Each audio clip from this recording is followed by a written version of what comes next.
आपको ये बात जानकर हैरानी होगी कि इंडिया में एक वायरस बहुत ज़्यादा तेज़ी से फैल रहा है और यह वायरस कोरोना वायरस से बिल्कुल भी कम नहीं है। जब 20 में कोरोना वायरस आया था तो उन लोगों की लाइफ पर वो ज़्यादा हावी होता था जो इससे इफेक्टेड है। लेकिन यह वायरस आपकी फैमिली, आपकी मदर, आपकी सिस्टर, आपके ग्रैंडफादर, आपकी ग्रैंड मदर और ज़्यादातर आपकी फ्यूचर को ज़्यादा इफेक्टेड कर रहा है, क्योंकि इस महाशय वायरस का नाम है द शो ऑफ कल्चर।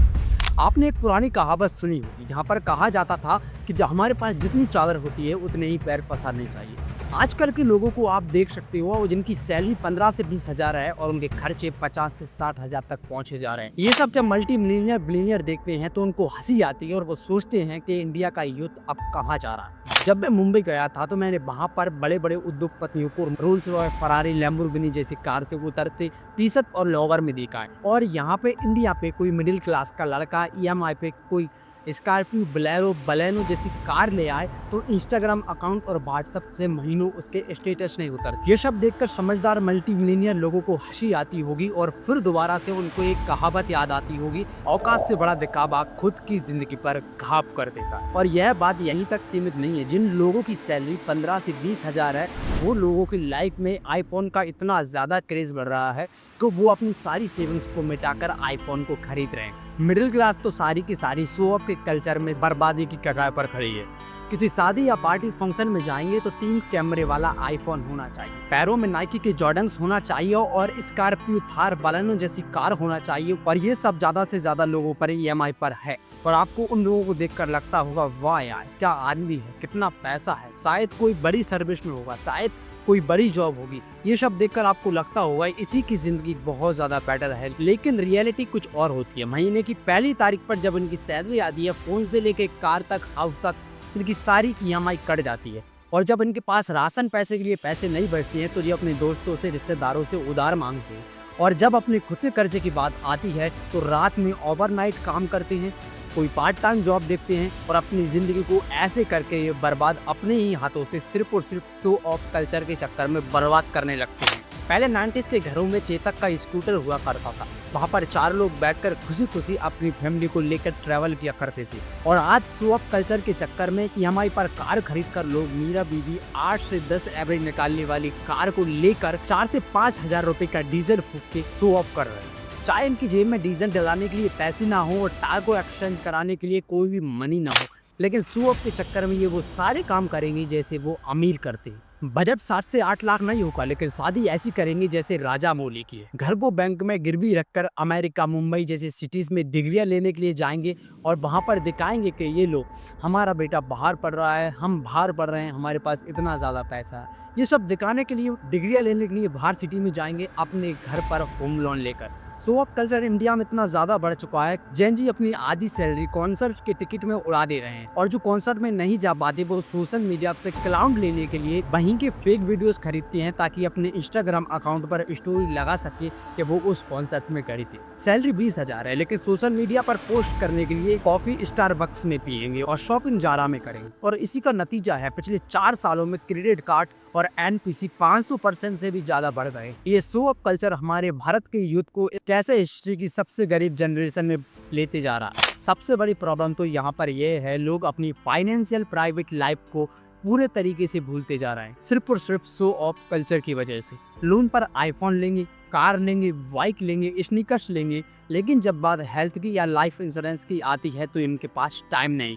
लेकिन जब बात बाद में समझ आती है तो प्रीमियम बढ़ जाता है और इनकी उम्र भी ढल जाती है, फिर हेल्थ इश्यूज आने लगते हैं, फिर बहुत बड़ी प्रॉब्लम खड़ी हो जाती है। इसीलिए आप भी अपनी फ्यूचर की फाइनेंशियल लाइफ रिस्पॉन्सिबल बनना चाहते हो तो एक छोटा सा स्टेप ले सकते हो हेल्थ इंश्योरेंस करा के। आपको अभी एक हेल्थ इंश्योरेंस अच्छा एजेंट ढूंढना है और अपनी हेल्थ इंश्योरेंस कराना है, क्योंकि हेल्थ है तो वेल्थ है। वैसे बात की जाए तो हमारे इंडियन कल्चर में पहले से ही थोड़ी बहुत शो ऑफ रही है, बस थोड़ा सा डिफरेंट जॉब्स और स्किल्स में आ गया है। 90s की दशक से देखें तो पहले दहेज में साइकिल या रिच वॉच मिला करती थी और इन सब चीज़ों से ही गांव में रौला सा जम जाता था। लेकिन आजकल दहेज में गाड़ी मिलेगी, कार मिलेगी और थाली में चारों ओर भरे पैसे मिलेंगे और उनकी रील्स वीडियोस बनाई जाएंगी और सोशल मीडिया पर अपलोड करी जाएंगी ताकि लोग देखें कि इसको इतना दहेज मिला। ऐसे उस टाइम पे शादियां भी नॉर्मली हुआ करती थी, ना कोई हल्दी रस्म हुआ करती थी, ना ही कोई संगीत हुआ करता था। बस इतना सा फर्क था, कुछ लोगों को बुलाकर खाना खिलाया करते थे और कुछ लोग बहुत सारे लोगों को बुलाकर खाना खिलाया करते थे। असली जंग तो शो ऑफ कल्चर की 90s की मूवीज से शुरू होती है। 90s की मूवीज में शादियों को ग्रैंड सेलिब्रेशन की तरह दिखाने जाने लगा। हल्दी, मेहंदी, संगीत, डांसिंग, हर तरह की रस्म दिखाने जाने लगी और इससे नॉर्मल लोग इन्फ्लुएंस होकर वो भी बड़ी बड़ी शादियां मूवीज को देखकर करने लगे। लड़के लड़कियां हीरो हीरोइन से इंस्पायर होकर बड़े बड़े लहंगे कपड़े खरीदने लगे और दहेज में भी कार देने लगे और फॉरेन ब्रांड्स का भी क्रेज बहुत ज्यादा बढ़ने लगा। फिर चाहे कपड़े हों या फिर वो जूते, जैसे जैसे लोगों के पास पैसा आने लगा वैसे वैसे लोगों ने शो ऑफ कल्चर को और भी ज्यादा बढ़ा दिए। जैसे सन 2000 में लोग शो ऑफ करते थे जब उनके पास पैसा नया नया आ रहा था। मिडिल क्लास एक्सपेंड हो रही थी और दिल्ली में इतना ज़्यादा शो ऑफ कल्चर चलने लगा कि गरीब से गरीब लोग शो ऑफ करने लगे। और यहाँ पर मुंबई का उल्टा होता है। मुंबई पे लोग जितने ज़्यादा अमीर रहेंगे उतने ही ज़्यादा सिंपल रहेंगे, लोअर टी शर्ट में इन सब में रहेंगे। लेकिन दिल्ली में लोग ज़्यादा दिखावा करते हैं। वो होंगे बहुत ज़्यादा गरीब लेकिन कपड़े जूते ब्रांडेड पहनेंगे और सेकंड आईफोन लेंगे। लेकिन ये सब खरीदा जाता है सरोजनी मार्केट से। यहाँ पर लोगों को ब्रांड्स और लोगों से बहुत ज़्यादा प्यार होता है क्योंकि बड़े बड़े अक्षरों में टी शर्ट पर गुच्ची लिखा होना चाहिए, पैरों में नाइकी के जॉर्डन्स होना चाहिए और फ़ोन आईफोन होना चाहिए और खुद को एक अमीर समझकर लोगों को दिखाएंगे कि हम अमीर हैं। और अब ये सब चीज़ ओवरऑल इंडिया में होती जा रही है और ये बढ़ती ही जा रही है धीरे धीरे। वैसे मैंने शो ऑफ कल्चर पर वीडियो इसलिए बनाई क्योंकि मैंने इस रील को देखा। देखो, ये आंटी किसी मंदिर के बाहर फूल बेचती है और उनके बेटे ने आईफोन की जिद में 3 दिन तक खाना नहीं खाया।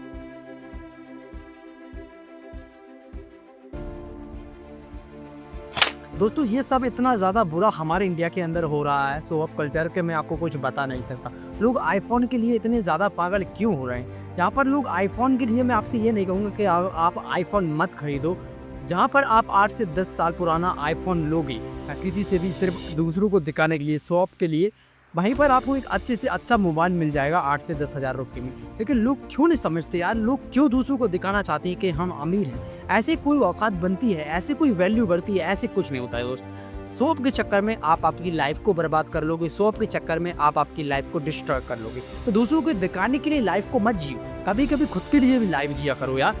उस लड़के ने अपनी माँ की सारी सेविंग्स को मिटा दिया। वहाँ पर वो किसी मंदिर के सामने फूल को बेचा करती थी, लेकिन उसने आईफोन के लिए इतना ज़्यादा जिद की कि उसकी माँ को अपनी सारी सेविंग्स को मिटाकर आईफोन देना पड़ा। तो दोस्तों जहाँ तक तो कुछ केसेस ऐसे हैं जहाँ पर मैंने देखे हैं आईफोन के चक्कर में कुछ बच्चे ने सुसाइड तक कर लिया।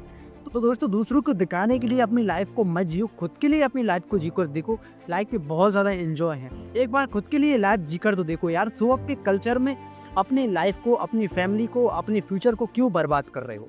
इसलिए दूसरों को दिखाने के लिए ना ही कोई शादी करो अच्छे पैसे लगा कर, दूसरों को दिखाने के लिए अपनी सेविंग्स को मिटाकर ना ही महंगे महंगे कपड़े लो, दूसरों को दिखाने के लिए ना ही कोई आईफोन ले, सिर्फ अपने बजट को देखकर कोई ऐसा फ़ोन ले जिससे आपका काम चल जाए। दूसरों को दिखाने के लिए अगर आप आपकी लाइफ को जिएंगे तो बिल्कुल बर्बाद कर लेंगे। दोस्तों आज की इस वीडियो का मेरा यही उद्देश्य था कि अपनी लाइफ को दूसरों को दिखाने के लिए मत जियो, बस खुद के लिए जियो।